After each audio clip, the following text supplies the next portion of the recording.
Bonjour et bienvenue à tous à ce webinaire de l'Institut français d'Allemagne. C'est un nouveau webinaire sur notre projet Francomix, notre projet qui est dédié à la bande dessinée. Et on est ravis de vous accueillir aujourd'hui pour discuter de la BD À l'ombre des pins qui a été écrite par Cécile Dupuis et Guillaume Valérian, qui sont aujourd'hui présents et que nous saluons. Euh, on salue aussi aujourd'hui Marie Rubel, qui est une nouvelle fois avec nous depuis le TFI Erlangen et qui nous parlera plus en détail du concours pendant le webinaire. Et on salue Madame Trabia, qui est une professeure de français en Allemagne et qui participe au webinaire avec ses élèves qui poseront par la suite des questions aux auteurs. Pour ma part, je suis Émilie Laborel, je suis basée à l'Institut français d'Allemagne et avant de commencer le webinaire, j'aimerais faire un point sur la technique. Constance, voilà, merci. Du coup, dans le webinaire, pendant le webinaire, il y a deux façons d'interagir avec nous. Il y a l'onglet discussion dans le chat. Vous pouvez poser vos questions, notamment les questions techniques. Et puis, il y a aussi l'onglet questions et réponses, Fragen und Antworten, où vous pouvez poser vos questions, soit pour les auteurs, soit pour Marie, soit pour moi. Vous verrez, pendant le webinaire, on aura deux moments pour répondre à vos questions. En cas de problème technique, notamment, soit vous pouvez écrire dans le chat, soit écrire à l'adresse qui s'affiche en ce moment à l'écran. Et le webinaire est enregistré, c'est-à-dire que vous pourrez le retrouver sur notre chaîne YouTube, Le Coin des Profs. On vous enverra aussi un certificat de participation après le webinaire. Du coup, aujourd'hui, on va d'abord parler des auteurs avec du coup Cécile Dupuis et Valérian Guillaume. Ensuite, ces auteurs nous parleront de leur BD préférée. Ensuite, il y aura un temps d'échange avec les élèves et avec vous.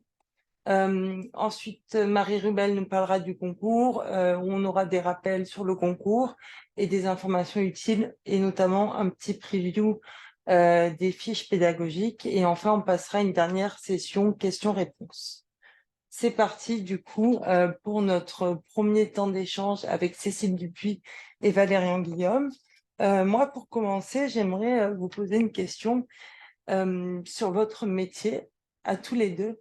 Est-ce que la BD est votre métier? Alors, pour ma part, oui. Moi, je suis illustratrice et dessinatrice de bande dessinée. C'est-à-dire que quand je ne fais pas que des livres, je fais aussi des dessins qui vont être, entre guillemets, la finalité de l'œuvre. C'est-à-dire que je n'ai pas besoin de faire une suite d'images pour que ça ait du sens. C'est le métier d'illustrateur ou d'illustratrice. Voilà, où on est entouré d'illustrations dans la vie de tous les jours sans s'en rendre compte. Voilà, tous les petits dessins dans les transports, au-dessus des toilettes ou je ne sais quoi. Ce sont toujours des dessins d'illustrateurs qui ont été pensés et créés. Et Et Valérie? bonjour à tous et à toutes. Je suis Valérian Guillaume et pour répondre à cette question, je dirais que oui, dans une certaine mesure, la bande dessinée est un métier, mais ce n'est pas mon métier principal. Il fait partie de plusieurs disciplines et pratiques auxquelles je me consacre et c'est avant tout une passion pour moi dans mon parcours. Il se trouve que le point commun de toutes les œuvres que je fais sont d'être des histoires. Et je suis écrivain, metteur en scène de théâtre, dramaturge par ailleurs, et c'est mon activité principale, dirais-je.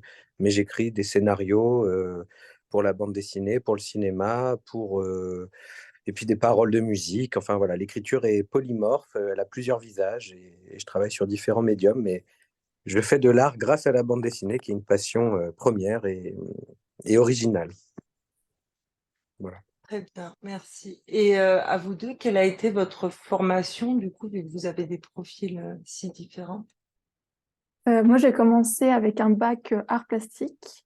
Ensuite, j'ai fait une mise à niveau en art appliqué à Lyon. Et je crois que enfin, ça n'existe plus, cette formation.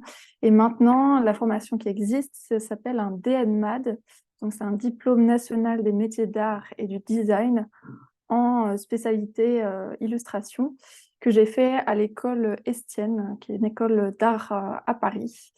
Et voilà, c'était une chouette aventure. Donc ça dure 3 années, cette formation.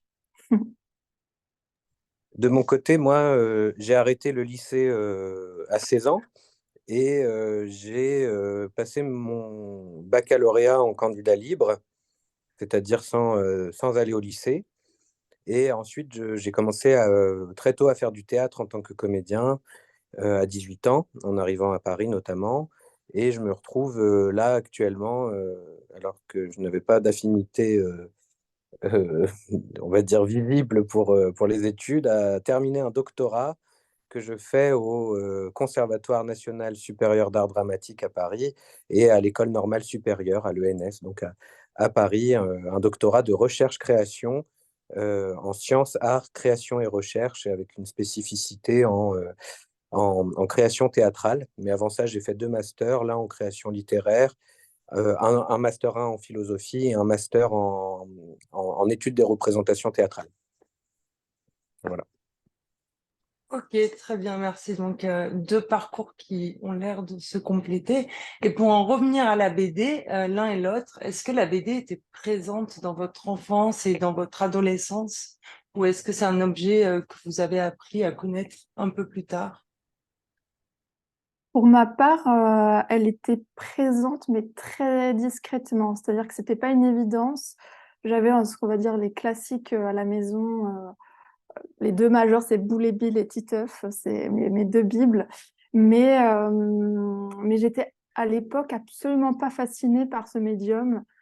Et puis j'avais pas non plus, le dessin aussi est venu assez tard dans ma vie, enfin, de manière sérieuse, je veux dire. Donc, et l'objet de la bande dessinée et cette fascination est venue tardivement, en fait, en traînant dans la bibliothèque municipale à Angers, quand je séchais mes cours de philo, et que je suis tombée notamment sur des bandes dessinées de Baudouin, et c'était le choc de me dire, ah ouais, c'est ça que je veux faire, en fait. Eh bien, de mon côté, de la même manière que Cécile, la BD était autour de moi et je crois que c'est le premier objet culturel que j'ai fréquenté, puisque c'était le seul qui était présent et proche de mon environnement social. Parce que c'est un art populaire, accessible, invitant, ludique, de prime abord, donc en lisant des classiques, comme vient de l'évoquer Cécile. Euh, En tête de proue, évidemment, les Titeuf et consorts qui sont, on va dire, les figures de notre génération. Mais c'est un art que j'ai continué d'explorer très tôt et c'est ce qui m'a donné envie de raconter des histoires et quelque part de faire curieusement du théâtre par la suite, puisque dessiner sur la planche, ça revient à mettre en scène finalement des personnages dans la case, on les habille, c'est une création de costume, c'est une pensée de la lumière, donc de l'éclairagisme, du texte, des paroles, du dialogue. Enfin voilà, il y a quelque chose de très similaire finalement au théâtre et à la mise en scène. Ok, merci. Et pour parler maintenant de l'écriture, en tout cas de la BD à l'ombre des pins, vous êtes deux sur cette BD. Comment on en arrive à travailler à deux sur une BD et comment s'organise la collaboration finalement? À l'origine, c'était pas prémédité que ce soit 2 personnes sur ce projet, puisque L'Ombre des Pins est mon projet de diplôme de fin d'études à l'école Estienne, justement. Et donc, c'est une bande dessinée que j'avais écrite et dessinée moi-même. Et donc, voilà, je suis sortie de l'école et très rapidement, j'ai été repérée par Sonia Deschamps, notre éditrice, qui m'a dit, j'aimerais bien voir ton diplôme. Elle trouve que c'est intéressant et elle m'invite à l'éditer. J'étais là, d'accord, mais pas avec ce scénario, puisque je l'estimais un peu trop bancal pour être édité. Sauf que comme ça faisait 1 an que je travaillais dessus, que je pouvais plus voir ce projet, j'en avais trop marre, j'avais pas de recul sur la situation. J'ai donc demandé à Sonia d'être accompagnée. Et c'est Sonia qui a fait le lien et la rencontre entre Valérian et moi. Et c'était une rencontre tout de suite explosive, créativement parlant, et une vraie alchimie de sensibilité artistique. Donc là-dessus, ça a été une vraie chance et un coup de poker, on va dire, heureux. Et vous, Valérian, comment ça a été de votre côté quand vous avez reçu cette invitation à travailler sur une BD, on va dire? Eh bien, c'était avant tout une grande joie. Sonia Deschamps, notre éditrice, était une personne que je connaissais déjà puisqu'elle m'avait interviewé pour la sortie de mon premier roman paru aux éditions de l'Olivier, roman qui s'appelle Nul si découvert. C'est un jeu de mots avec des jeux de loterie qui sont présents en France. Je le dis pour nos amis allemands et allemandes. Voilà, bon, voilà. Et on a beaucoup parlé de bande dessinée. Et elle m'a invité à rejoindre ce projet. J'ai eu un coup de cœur immédiat pour le trait et le dessin de Cécile, puisque depuis longtemps, je regarde et je lis beaucoup de bandes dessinées, je regarde beaucoup d'illustrations. Je suis très sensible particulièrement à l'expression du trait dans les dessins. Et j'ai trouvé que l'usage de la ligne claire, telle que Cécile la réinvente, puisant ses inspirations dans plein de figures de la bande dessinée, tout en faisant de cette pratique un langage personnel et singulier, m'a beaucoup touché. Et donc c'est avec grand plaisir que j'ai évidemment accepté de collaborer sur cette bande dessinée et par la suite de pouvoir imaginer aussi le fait d'écrire pour ce langage graphique qui est tout particulier, qui donne à penser une autre attention à porter sur la question du texte, puisque un texte de bande dessinée, en l'espèce et dans la bande dessinée qui nous occupe aujourd'hui, est beaucoup plus réduit que dans le cadre d'un roman. C'est-à-dire que il faut cohabiter avec l'image, et c'est un défi, moi, de cohabitation, de coprésence qui m'attire beaucoup, puisque le dessin est un langage en tant que tel, et il faut réussir à entrer dedans, à lui donner sa force aussi. Et c'est tout un travail de pudeur et de retrait pour pouvoir faire émerger la puissance du trait qui est celui de Cécile. Et ça m'a beaucoup plu. Et peut-être en parlant de ce qui a un peu moins plu, est-ce que vous avez eu des désaccords lors de la collaboration ou est-ce que tout a été très fluide? Je dirais que ça a été fluide, et quand bien même il y aurait eu des désaccords, on était tellement dans une démarche de dialogue que c'était tout de suite désenclenché. Je veux dire, je me souviens pas qu'on se soit crié dessus, ni qu'on se soit plus parlé. Il n'y a pas eu de froid. En fait, on était dans une espèce de transparence qui est très confortable quand on crée comme ça, parce que c'est vrai qu'il y a derrière deux artistes, il y a aussi deux égos. Et là, j'ai eu l'impression qu'on les mettait de côté et qu'on n'avait pas peur de se dire ça, non, ça ne me plaît pas, ok, on change. Enfin, voilà, on s'est apprivoisé. Voilà. Oui, on ne sait pas trop. On ne sait pas, on n'a pas fait trop de boxe entre nous, ça va. Euh, non, je pense aussi que voilà, c'est travailler en intelligence dans le sens où il faut réussir à faire en sorte que l'œuvre soit plus grande que nous et plus forte que nous. Donc il y a forcément des concessions à faire, et elles se font joyeusement puisqu'il s'agit d'inventer quelque chose qui nous dépasse un peu. Et, euh, et dans le cadre de l'écriture, très vite, j'ai compris aussi que l'endroit qui était le mien était plutôt un endroit de dramaturgie et de construction de ce qui n'est pas textuel, parce que le texte, c'est aussi ce qui n'est pas écrit. Et quand ce n'est pas écrit, quand il y a dans l'interstice, dans l'intervalle de deux répliques, entre guillemets, il y a aussi une écriture. Et l'écriture, ce n'est pas que les mots qui apparaissent, c'est aussi les manquements, les blancs, les ellipses, les trous. Et voilà, moi, par mon amour du dessin, mon enjeu, mon ambition a été de faire en sorte que le trait de Cécile puisse trouver toute la place, tout le dispositif d'expression pour pouvoir s'exprimer de la meilleure manière possible. Et je crois que c'est un pari réussi puisque elle démontre dans la bande dessinée véritablement l'expression de paysages extrêmement sensibles, avec un regard qui fait que ces paysages quelque part deviennent la trace des chemins parcourus par les personnes personnages qui les environnent. C'est très bien dit. Euh, Cécile Dupuis, on a reçu quelques photos de votre part sur le processus d'écriture. Donc, on va les mettre à l'écran et peut-être vous pouvez commenter ces photos que vous nous avez envoyées pour nous expliquer comment ça s'est passé, l'écriture de la BD. J'imagine que ce sont des photos que vous avez prises pendant vos études, du coup. Pendant la création, voire même après, parce que c'était pour une interview que j'avais pris ces photos. Donc, on a travaillé avec Valérian et Sonia en plusieurs étapes.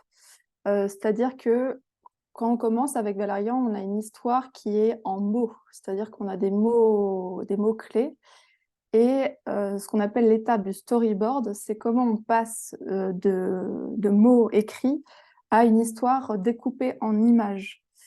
Et qui dit découpage dit aussi rythme. Et donc, cette première étape, c'est un peu comme l'écriture d'une partition de musique où on va venir voilà, chercher le bon rythme, chercher la juste place des personnages aussi dans les compositions. Enfin, il y a déjà des compositions qui se dessinent de cases, voilà, de rythmique, la place du texte, voilà.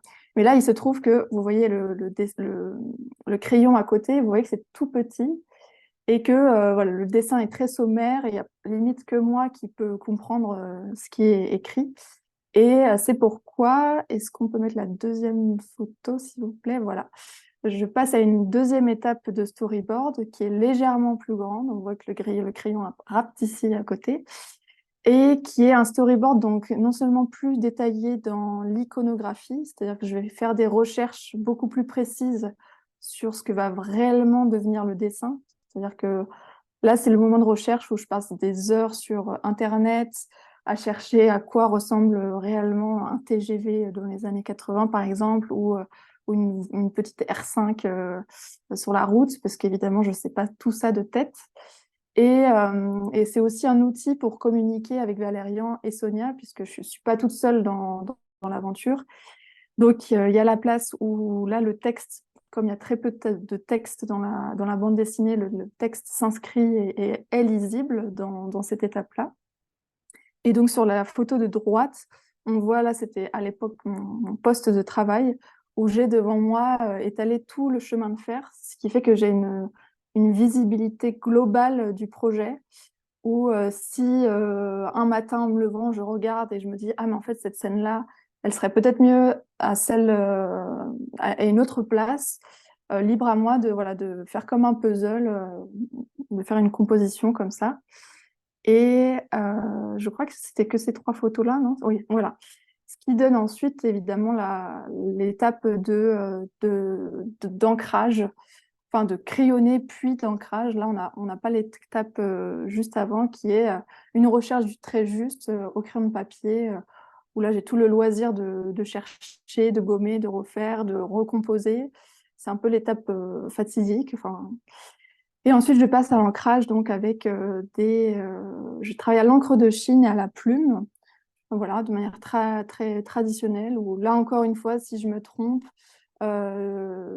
j'ai mon ami Le Blanco ou mes amis les Rustines, où en fait, si je suis pas contente de mon trait, je vais venir découper un bout de papier qui va venir masquer la zone non désirée et je vais redessiner par-dessus. Donc ça peut prendre plusieurs couches. Parfois, c'est là l'intérêt aussi de voir des originaux de temps en temps de bandes dessinées, c'est de voir justement toutes les petites faiblesses, tous les petits, ce qu'on pourrait appeler des défauts, mais qui n'en sont pas. C'est de voir les bidouilles que développe chaque auteur, chaque autrice pour se démener. Parce que, par exemple, moi, je découpe et je colle par-dessus, donc ça crée des épaisseurs. Mais je sais qu'il y a des auteurs qui vont avoir la patience de faire un trou dans la feuille initiale et d'emboîter comme un puzzle en fait. Parce qu'il est vrai qu'à l'époque, les techniques de scannage, de scan étaient moins développées qu'aujourd'hui. Et ça faisait qu'on voyait au scan, on voyait le cache, alors qu'aujourd'hui, en nettoyant la gomme sur Photoshop, ça se voit plus du tout. Donc voilà, ça c'était les étapes que je voulais vous montrer où, pour vous donner une temporalité, le storyboard a été assez rapide à faire parce que j'étais tellement déterminée et ouais, j'étais sur les starting blocks que ça a pris une semaine, je crois, le storyboard. Donc les 110 pages. Puis après, l'ancrage, là, c'est un petit peu plus long quand même. J'ai mis, je crois, 4 mois, un truc comme ça. 4 mois et demi, je sais plus. Voilà. Et du coup, donc là, vous venez de nous parler de plusieurs techniques d'illustration. C'est quoi votre technique préférée euh, pour illustrer? Ben, moi, j'ai un trait qui s'apparente à de la ligne claire. Donc, moi, j'ai un trait qui se cerne, où, par exemple, d'autres auteurs, illustrateurs peuvent travailler avec des masses ou avec l'expression de la couleur. Enfin, il y a plein de moyens de dessiner, c'est-à-dire qu'il y a dessin et dessin. Moi, j'ai le côté ligne claire où voilà, j'ai un trait qui cerne tout. Et donc, pour ça, l'encre de Chine, la plume, c'est un vrai plaisir parce que voilà, il y a un vrai rapport avec la matière, avec le papier qui se crée. Et c'est pourquoi je n'arrive pas trop à travailler au numérique. Par exemple, je ne travaille pas du tout à la tablette graphique parce que j'ai la sensation de perdre mon trait, qu'il est lisse autant que ce qu'est une tablette. Alors que le papier, voilà, il y a un vrai rapport de l'encre qui se dépose, du son de la plume sur le papier. C'est tout un art et une poésie qui se voit pas au final, mais qui est présent dans la fabrication. Eh bien, merci. Du coup, un peu plus tôt, je vous avais demandé de m'envoyer enfin un titre de musique chacun que vous pensez pouvoir être la bande originale de l'album. Donc pour vous, Cécile Dupuis, c'est Plein de soleil de Gilbert Bécaud. Est-ce que vous pouvez nous dire pourquoi?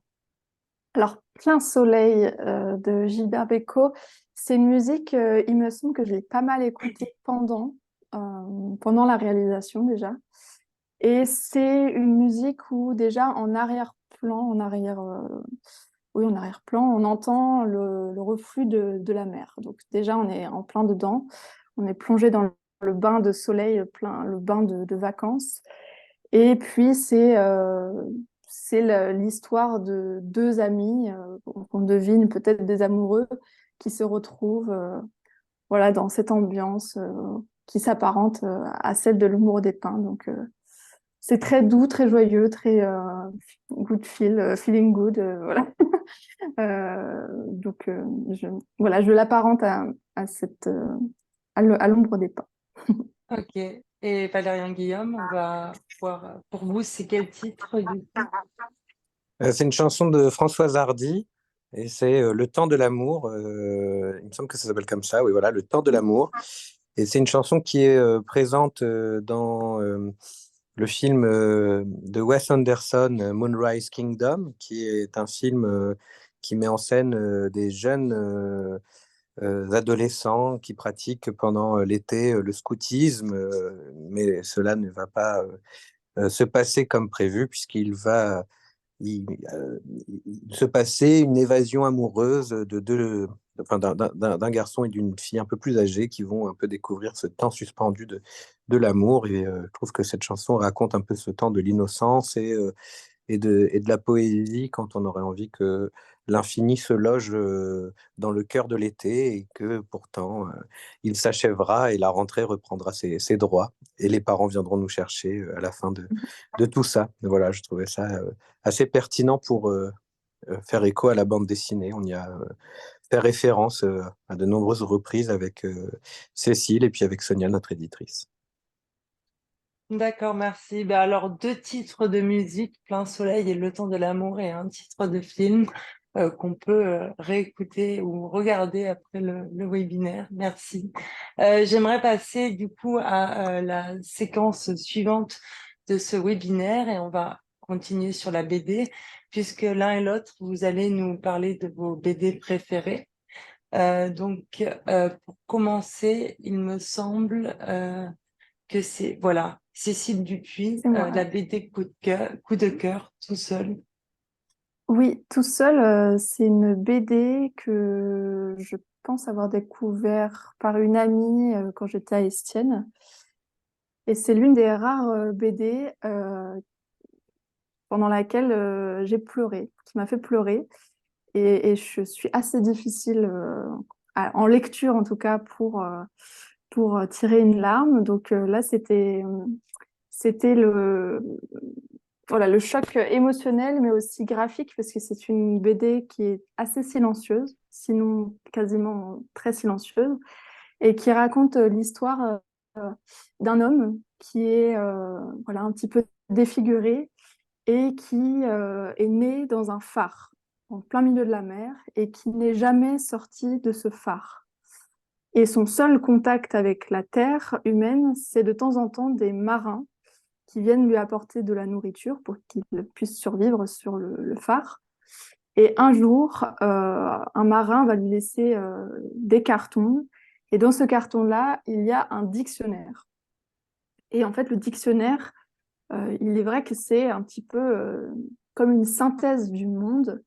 Et donc là, ça va être la poésie de ce personnage qui va percevoir et imaginer le monde à travers son interprétation des mots qu'il trouve dans ce dictionnaire. Donc, c'en est touchant de naïveté, de simplicité, parce que c'est là où on découvre que la langue française est florissante et que les interprétations d'un seul mot peuvent être absolument multiples et oui, joyeux, poétiques. Et voilà, à plusieurs reprises, c'est très, très percutant comme lecture. Je recommande. Ok. Et du coup, la suivante, c'est 5000, ouais, ouais, 5000. Oui. 5000 km par seconde. Donc, c'est une bande dessinée. C'est l'une des bandes dessinées que j'ai lues et je me suis dit, ouais, moi aussi, je veux faire de la BD et je veux avoir la même émotion à la fin. Enfin, ce truc de la chair de poule à la toute fin, c'est ce que je recherchais aussi en faisant même l'ombre des pins. Et c'est l'histoire de deux personnages qui ont aussi une histoire un petit peu d'amour adolescente, qui s'appellent Piero et Lucia, et qu'on va retrouver à plusieurs moments de leur vie, mais qui se passe pas toujours, c'est-à-dire que tout ne se passe pas comme prévu. C'est-à-dire qu'ils font des choix de vie qui vont plutôt les écarter plutôt que les rapprocher. Et voilà, il y a plein de périodes de vie et c'est sublimement dessiné par Manuel Fior, donc, qui est italien mais qui est publié aux éditions Atrabile, qui sont des éditions suisses, donc en français. Et oui, c'est sublimement du coup dessiné puisque chaque époque, chaque lieu vont être retranscrits, je crois, il me semble que c'est de l'aquarelle ou de la gouache, avec en fait des ambiances chromatiques où on sait pertinemment qu'on n'est plus dans la même époque, on n'est plus, que le temps a passé, que voilà, les sentiments se sont peut-être tassés aussi. Donc, c'est une BD que j'aime beaucoup relire, qui est pas, à mon avis, pas si facile d'accès, mais juste parfois il faut se laisser porter par l'image, par l'émotion. Donc voilà, pareil, je recommande. Ok. Bon, bah, merci beaucoup de nouvelles recommandations. Et Valérian Guillaume, du coup, vos deux albums, voilà. Oui, eh ben, je m'aligne totalement avec ce que vient de dire Cécile. Ce sont deux BD formidables. Et j'avais oublié tout seul cette bande dessinée magnifique que j'ai lue aussi plus jeune, à mon avis au même âge. C'est vraiment magnifique. Et puis, c'est comment dire, des compositions en noir et blanc qui sont formidables. Je m'aligne totalement. Moi, j'ai choisi Tulipe de Sophie Guérive, qui est une série sous le mode du comic strip, à l'instar de Snoopy et les Peanuts. C'est une sorte d'héritage comme ça, comment dire, de tranches de vie d'un ours qui passe son temps à faire la sieste au pied d'un arbre et à rêvasser, à laisser passer les nuages, à discuter avec un ami serpent, un ami oiseau, un ami caillou, différents protagonistes tout à fait poétiques et qui, je trouve, permettent de formuler une part de l'enfance avec l'étonnement curieux d'être en vie, voilà, dans cet étonnement plein de douceur, de tendresse et parfois aussi de cruauté qui, mêlés ensemble, créent des réflexions puissantes et profondes, jouant avec les codes de l'enfance pour pouvoir finalement euh, euh, appréhender notre vieillesse comment dire, nous pétrit tous. Voilà. Ok. Et la suivante, du coup? Et là, c'est un peu dans le même chemin, c'est un peu plus difficile à lire, mais c'est deux œuvres qui, je pense, sont utiles et importantes à lire quand on est adolescent ou adolescente. Là, il s'agit de Lucille, c'est un roman graphique de Ludovic de Berme qui euh, a un trait très fin.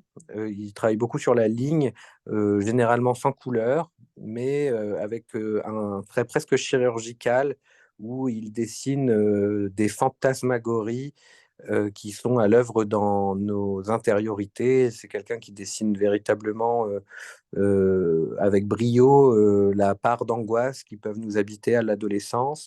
Et en l'espèce, dans Lucille, c'est une œuvre assez poignante parce qu'elle met en scène une jeune adolescente qui se bat avec l'anorexie. Et je trouve que le trait de Ludovic de Berme dans les coutures qu'il crée et dans sa manière d'aller dans ses limbes de l'adolescence, âge complexe, puisque c'est un âge où on nous demande sans cesse de nous déterminer, de nous trouver une place, de nous situer dans la société, de savoir et de trouver quel rôle nous allons jouer en choisissant, par exemple, en France, assez rapidement sur des plateformes en ligne, ce que l'on voudra faire, dans quelle orientation on voudrait s'inscrire. C'est toujours un âge complexe et difficile parce qu'on n'est pas sérieux quand on a 17 ans. Et je trouve que cette bande dessinée-là permet finalement de mettre en scène cette part de doute, d'angoisse, avec une part de liberté possible et d'émancipation dans l'onirisme, le rêve et la croyance, qui sont des choses, malgré l'enfance que l'on quitte, des choses, des trésors à chérir, malgré l'âge que nous prenons et les rôles que la vie nous incombe de prendre.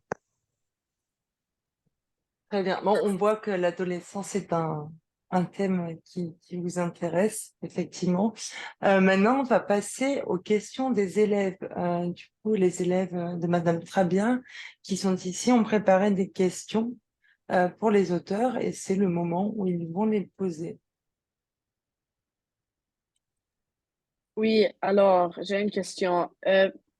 Vous choisissez l'ombre des pins et pourquoi le titre l'ombre des pins?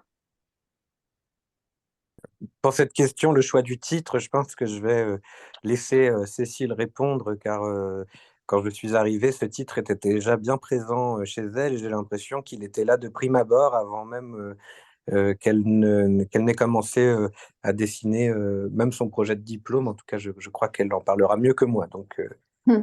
Cécile est spécialiste en nombre et en pain. C'est ça, exactement. Je savais avant même de commencer mon diplôme qu'il s'appellerait L'ombre des pins. Je ne sais pas vraiment pourquoi, c'est juste une association de mots qui me parlait. J'aime dessiner les pins, je trouvais qu'il y avait un côté mystérieux, en même temps poétique, chaleureux, enfin que ça mêlait que c'était un carrefour de plein de possibilités. Et donc, voilà, l'ombre des pins. Alors après, si on veut y donner un sens particulier par rapport à l'œuvre en tant que telle, c'est quand même, nos deux protagonistes se rencontrent quand même au milieu de la pinède, donc sous les pins et à l'ombre des pins, c'est là que se passe un petit peu la naissance de leur rencontre, la naissance de leurs sentiments. Merci. Oui, j'ai une question aussi. Est-ce que personnellement, vous aimez les personnages principaux, Pablo? Est-ce que je l'aime, est-ce que je suis amoureuse de lui ou est-ce que je Oui. l'aime, ah, est-ce que je suis amoureuse? Oui. C'est marrant parce que je me suis pas posé la question, mais Pablo, c'est le premier personnage que j'ai créé entre Pablo et Carla. Et à l'origine, Pablo, je l'ai un peu créé comme un alter ego de moi-même. Donc, moi-même, mais en version garçon. Parce que j'avais au début du mal à créer des personnages un peu loin de moi. Donc, je créais des personnages qui me ressemblent. Donc, ça serait très étrange de dire que je suis tombée amoureuse de moi-même en garçon. Donc, j'ai beaucoup d'affection pour eux, mais je ne suis pas amoureuse de Pablo. Oui. Merci. Ma question est, y a-t-il des messages que vous voulez dire au lecteur avec cette bande dessinée? Je pense que, merci pour vos questions. Je pense que le message, s'il en est un à faire passer, je pense que les œuvres parlent pour elles-mêmes. Mais ici, j'ai l'impression que l'ambition, l'intention, c'était d'inviter les lecteurs et les lectrices à la contemplation, c'est-à-dire à regarder ce moment suspendu où tout est encore possible, et les spectacles et les formes et les histoires que l'on se raconte quand plus jeune, on regarde les nuages, ou à votre âge, où on peut encore inventer plein d'histoires parce que vous êtes au seuil de tous les devenirs et vous avez la chance de pouvoir devenir les histoires que vous vous inventez. Alors, il faut chérir ce moment-là et c'est aussi une manière d'inviter les personnes un peu plus âgées qui ont quitté l'adolescence à retrouver cette part d'étonnement et de ravissement qui sont à l'œuvre dans cette bande dessinée plutôt contemplative. C'est aussi une invitation à ralentir dans nos sociétés consuméristes, efficaces, utiles, d'essayer justement de prendre le temps de l'inutile, du rien, de l'arrêt, de la lenteur. C'est une sorte d'éloge euh, du suspens, du ralenti et de la lenteur, parce que c'est aussi dans ces espaces-là, dans ces interstices que se déroule, à notre sens, le spectacle de la vie que Cécile a traduit dans ses paysages, dans ces météos changeantes, dans ces phénomènes qui font qu'on peut parcourir et reparcourir la bande dessinée. C'est un peu différent des autres bandes dessinées classiques où on lit et on suit une histoire. En fait, là, on a voulu faire quelque chose où le texte était un peu moins présent pour que les lecteurs et les lectrices aient envie de retourner dans les paysages, et particulièrement peut-être en hiver, lorsque le soleil est lointain, pour peut-être retrouver des couchers de soleil qui nous manquent. Oui, d'accord, merci. Ma question est, êtes-vous souvent dans le sud de la France? Et non, je suis malheureusement pas tout le temps dans le sud de la France. À vrai dire, j'ai passé très peu de temps dans le sud de la France. Je suis pas née là-bas, j'ai pas passé, j'ai passé toutes mes vacances d'enfance en Bretagne, dans l'ouest de la France, qui est aussi peuplée de très beaux pins, de très beaux arbres peuvent s'apparenter au sud, mais qui n'ont pas la même température quand même. Mais euh, il y a un voyage en Corse, donc petite île en bas, là, qui m'a grandement marqué et qui est venu voilà, influencer. Et il y a aussi toute une part du cinéma aussi qui est venu influencer En fait, c'est un imaginaire un peu fantasmé, nostalgique d'un sud que je n'aurais pas connu. Enfin, c'est une vie, ouais, une vie fantasmée auprès de la mer Méditerranée. Mais c'est drôle parce que beaucoup de personnes qui lisent la bande dessinée, ils retrouvent les pins de leur enfance ou de leurs vacances.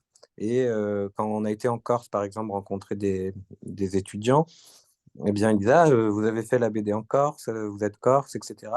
Alors que pas du tout. Moi, je suis breton, je viens de Bretagne, et évidemment, tout le monde retrouve les côtes bretonnes. Et voilà, et je trouve que c'est assez joli.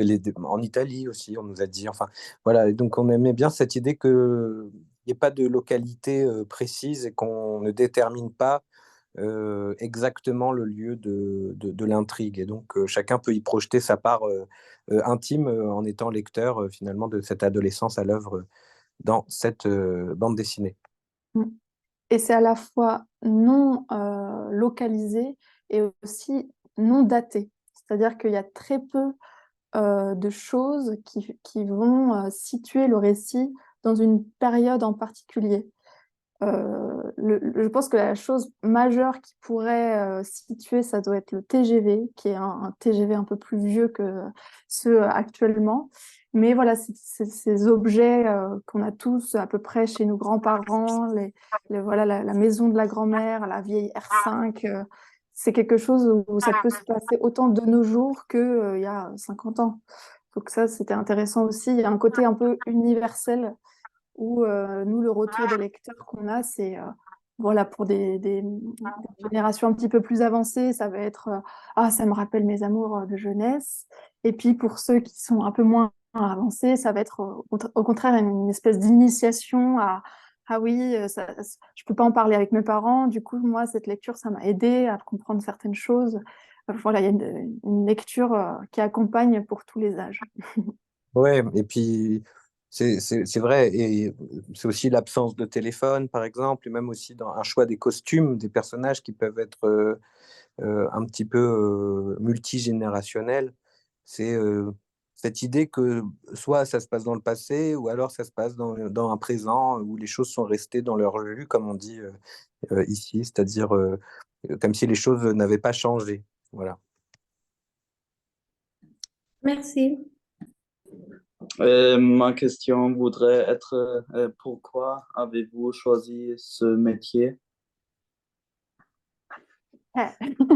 Euh, je l'ai pas choisi. Je crois que ça s'est présenté à moi comme une évidence. C'est-à-dire que j'ai pas eu le eureka de me dire à 5 ans je veux absolument faire des livres et je vais tout donner pour réussir à faire ça. Moi, très longtemps, je me suis dit que l'avenir, c'était pour les autres. C'est-à-dire que l'idée de passer le brevet, le bac, tout ça, c'était là, oui, oui, ça sera pour plus tard et c'est pas pour moi. Bon, la force des choses fait que ça arrive et que c'est pas si terrible que ça au final. Et puis bah, même après le bac, je savais toujours pas quoi faire et donc j'ai pris le temps de me poser. J'ai eu la chance de pouvoir faire une année sabbatique. Et donc là, pendant cette année-là, le dessin revenait un petit peu tous les jours et je me suis dit, ah tiens, c'est peut-être donc ça qui me parle le plus. Et puis au fur et à mesure, en pratiquant, en faisant, voilà, mon dessin s'est amélioré. Et puis, franchement, j'ai pas contrôlé, quoi. Après, hop, j'ai postulé dans une école qui m'a prise, qui valide d'une certaine manière le fait que j'ai potentiellement un peu de talent. Et puis après, ça continue. Et puis dès la sortie de l'école, hop, ça se fait tout seul. Donc il y a un peu un côté bonne étoile qui me suit et que j'ai pas franchement décidé, mais dont je suis très très heureuse. C'est un destin heureux. Donc voilà. Quant à moi, merci pour la question. Bah, je ne sais pas. Voilà, je ne saurais pas trop répondre à cette question non plus de manière tout à fait précise. Je m'étonne tous les jours de faire ce métier étrange.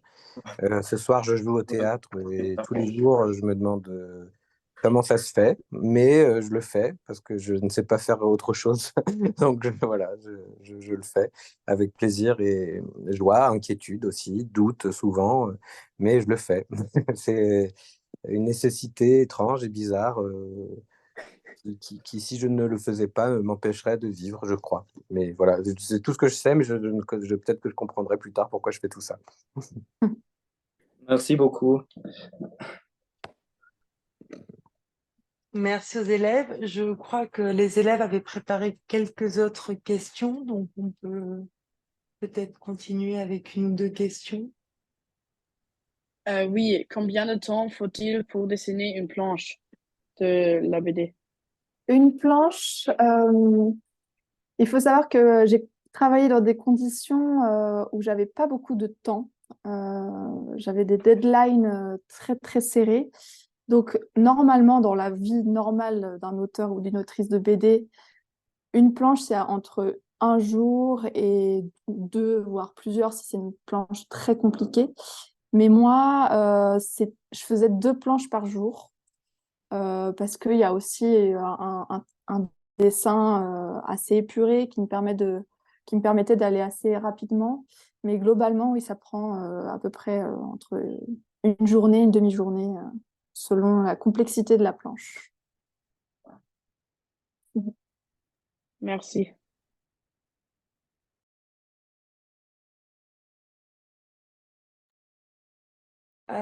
Si les élèves n'ont plus de questions, je vais laisser la parole à Marie Rubel maintenant. Ah, il y a une question dans le chat.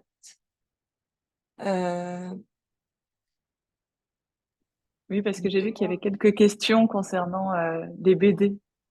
Donc, Voilà, alors on nous demandait est-ce que la BD est une BD récente? On a dit oui, qu'elle était sortie en septembre 2022, donc elle a un tout petit peu plus d'1 an. C'est quand même une BD assez récente. Et au niveau des tranches d'âge, elle s'adresse à tous les publics. Alors, les auteurs, corrigez-moi si je me trompe, mais elle s'adresse à un public aussi bien jeune qu'à des adultes. Et il y a une question aussi sur vos prochains projets, l'un et l'autre. Est-ce que vous avez des projets en cours ou planifiés et est-ce que vous allez retravailler ensemble dans le futur? J'espère bien qu'on va travailler ensemble dans le futur. En tout cas, je crois que c'est un désir partagé entre nous deux, mais qui font que pour l'instant, nos emplois du temps sont un petit peu chargés chacun de nos côtés. Donc voilà, un jour, on va finir par se recroiser, ça c'est certain. Pour ce qui est des projets, moi je viens de finir là de travailler sur un projet pour la Revue Dessinée, qui est un magazine d'actualité qui est tout en bande dessinée. Donc, il y a plein de reportages sur tous les sujets, qui est très intéressant. Et là, en l'occurrence, j'ai travaillé sur les fermes collectives avec une journaliste. Et voilà, ça sera paru au printemps. Je crois que c'est le numéro d'avril, quelque chose comme ça. Voilà.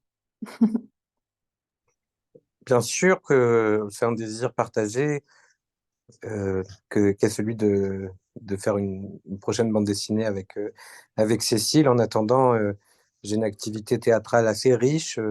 J'ai 4, oui, 4 spectacles qui tournent cette année. Donc, je suis assez pris par le théâtre actuellement. Et je viens de terminer un roman qui va paraître à la rentrée littéraire de septembre, j'espère, ou à la suivante. Mais voilà, je suis en train de terminer ma thèse de doctorat que je soutiendrai en avril. Et puis voilà quoi. Mais c'est surtout oui, le théâtre et, euh, et l'écriture qui me retiennent. Et il y a une autre bande dessinée sur laquelle je travaille aussi par ailleurs, qui s'appellera Plan Large, et qui est plutôt une bande dessinée de science-fiction avec une dessinatrice très talentueuse qui s'appelle Camille Aguiro. C'est un style graphique tout à fait différent que celui de Cécile. Elle travaille plutôt sur de la couche et de l'aplat, avec du feutre notamment, des superpositions de couleurs de feutre. Donc voilà, ce sera une science-fiction qui racontera l'histoire d'une mamie qui a été téléchargée dans un logiciel de mémoire des proches pour interroger la question de la mémoire numérique. Voilà, comment seront consignées les mémoires de nos proches dans le futur. C'est tout un pan de recherche qui s'institue aujourd'hui, et il y a beaucoup d'applications, de modules qui sont pensés de manière plus ou moins enthousiasmante sur la question. Certaines choses sont assez effrayantes, mais voilà, sur la question des cimetières en ligne, sur la question de la mort 2.0, ce genre de choses. Eh ben, merci pour toutes ces explications et merci aux élèves de Madame Klein qui ont posé cette question. Et maintenant, du coup, je vais laisser Marie Rubel nous faire quelques rappels rapides sur le concours Francomix. oui, alors quelques rappels. Donc, sur Francomics. Normalement, Constance, est-ce que tu as le diaporama qu'on peut partager? Sinon, je peux montrer directement et faire Si, je vais voir. sur site. Ok. Alors là, déjà, vous avez eu la semaine dernière l'accès aux BD en ligne. Donc, vous avez pu normalement commencer à les lire. Donc ça, normalement, tout devrait être réglé. Si vous avez encore des soucis d'accès aux BD, n'hésitez pas à m'écrire à francomics@delphiminoserlangen.de. Je répondrai à vos questions avec plaisir. Donc là, comme vous le voyez, on est encore dans la période euh, des webinaires et surtout, vous êtes dans la période où vous allez pouvoir lire les BD et créer vos vidéos. Et vous avez jusqu'au 15 mars pour m'envoyer vos belles vidéos. Donc, essayez de faire en sorte que je les ai le 15 mars parce que normalement, je n'accepterai pas de vidéos après le 15 mars. Voilà. Ensuite, à la fin avril, nous vous annonçons le choix des 3 groupes gagnants, donc un par BD. Et enfin, la remise des prix aura lieu du 30 mai au 2 juin à Erlangen lors du Comic Salon, avec tout un programme d'activités riche et très sympa. Et pour l'Autriche, la remise des prix aura lieu à Vienne, directement à l'Institut français. Et enfin, vous avez même déjà accès aux BD, pas aux BD, pardon, aux fiches pédagogiques en lien avec les BD sur le site francomics.de. Voilà, vous pouvez les retrouver tout simplement en cliquant quand vous êtes sur la page d'accueil, vous allez dans les ressources, le matériel didactique, dans les fiches pédagogiques, et là, vous avez les 3 petits grâles pour pouvoir vous aider à lire les BD ou aider vos élèves à comprendre les BD. En tous les cas, si vous avez des soucis, n'hésitez pas à m'écrire et vous avez voilà toutes ces petites pépites ici. Et je repasse la parole à Émilie.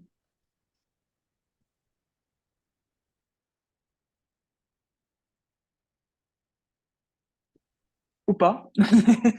Je crois qu'Émilie, tu as ton micro fermé. Pardon, oui, je disais que comme il nous reste quelques minutes, on va reprendre les questions qu'on vient de nous envoyer dans le chat. Du coup, Cécile et Valérian, est-ce que vous auriez une recommandation de BD pour les jeunes?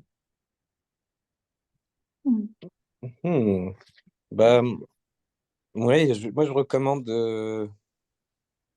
la lecture des Peanuts de Snoopy de Charles Schulz, qui est bien connu, mais voilà, qu'on ne se lasse pas de découvrir.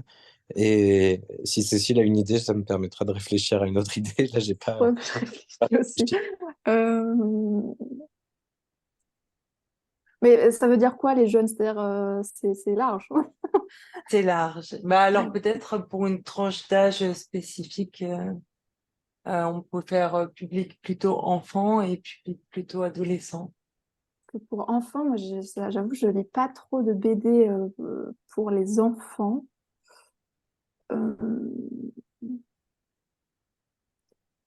sais que le travail, par exemple, le travail de Jérémy Moreau peut être assez accessible à tous les âges, tant dans le dessin que la couleur.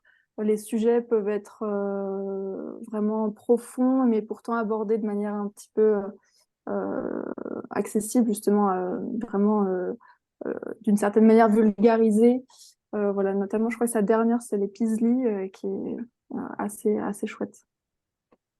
Ok, bon bah merci. Et Camille Jourdi qui a écrit Les Merveilles, un livre pour enfants.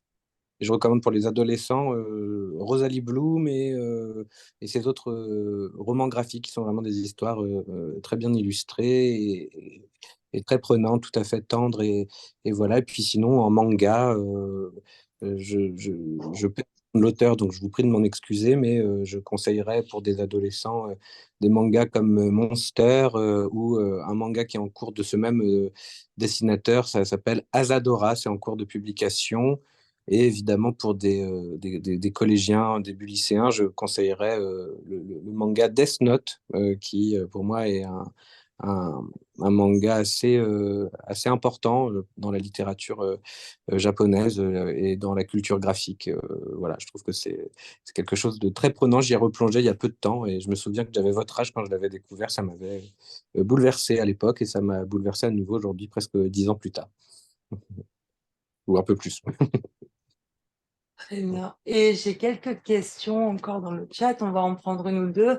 Est-ce que vous vous êtes inspiré de votre propre vie pour l'écriture de cette BD? En tout cas, est-ce que vous vous êtes inspiré de votre adolescence? Moi, je dirais que ce qui Euh, m'inspire, les paysages surtout bretons, etc. Mais moi, d'une manière générale, dans tout ce que j'écris, même si évidemment on est notre propre matière, on est notre propre outil, euh, j'écris jamais sur moi véritablement. En tout cas, j'essaye de jamais faire de ma personne un sujet principal. Parce que je l'écris justement pour me remplacer par des personnages, et pour inventer des mondes, des choses qui ne sont pas moi, parce que sinon on s'ennuiera un petit peu, je pense. Mais évidemment, on puise toujours un peu dans une part de notre enfance, de nos étonnements, mais il n'y a rien d'autobiographique là-dedans, en tout cas pour ce qui me concerne. Moi, c'est pareil, y a pas, c'est pas autobiographique, c'est vraiment, on écrit autour de soi, mais pas sur soi. C'est-à-dire, on vient puiser dans plein de conceptions Enfin, moi, c'était très centré aussi sur ma conception un peu fantasmée de l'été, comment retranscrire la chaleur de l'été à travers une bande dessinée, oui, faire évoquer les sentiments sans être trop frontal. Mais je n'ai jamais vécu cette amourette d'été. En tout cas, j'en ai vécu d'autres. Mais pas stricto sensu celle-ci, non. Et une petite question pour finir. À vous deux, quel est votre passage préféré dans la BD? Hmm. Pour moi, il y en a plusieurs, mais je pense que j'aime beaucoup la séquence de l'orage. Je trouve qu'elle est admirablement retranscrite par Cécile. J'aime beaucoup le plongeon. Voilà, je dirais ces deux-là surtout. Et moi, j'aime beaucoup la scène. Alors, pareil, j'en ai plusieurs, mais le déclin du soleil, avec la double page ensuite de nuit, avec juste peut-être. J'aime beaucoup le moment où, un petit peu onirique, où Carla caresse Pablo avec son ombre et elle finit par le tenir dans sa main. Et en fait, on ne sait pas de quel personnage est en train de rêver, en fait, parce que quand il y a une rupture de rythme, Pablo était en train de dormir, donc on ne sait pas si c'est Carla qui est en train de fantasmer ou Pablo qui est en train de rêver aussi à ce moment-là. Donc cette scène-là, et puis évidemment la scène de la grotte qui est assez mystérieuse et qu'on adore avoir les interprétations des gens parce que c'est souvent très mignon. Très bien. Bon, ben, que de pages à aller relire ou revoir, puisqu'il n'y a pas toujours du texte et que c'est très contemplatif, comme l'a dit Valérian Guillaume plus tôt.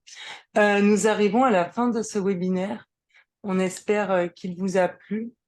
N'hésitez pas à visiter le site de Francomics pour avoir du coup les fiches pédagogiques et d'autres informations sur les BD. Ce webinaire sera sur YouTube d'ici quelques jours, donc vous pourrez le revoir, partager des extraits, etc. Et n'hésitez pas aussi à nous suivre sur Instagram, où vous serez tenu au courant des avancées du concours Francomix. Je tiens à remercier Cécile Dupuis et Valérien Guillaume pour leur disponibilité, Madame Trabia et ses élèves pour leur super préparation et pour leur lecture de la BD. Et merci Marie pour toutes tes infos sur le concours. On espère vous revoir la semaine prochaine pour le prochain webinaire Francomix qui sera sur la BD Les Pays d'Amir de Séverine Vidal. Voilà, à la semaine prochaine. Merci Merci. beaucoup en tout cas. Au revoir. Au revoir.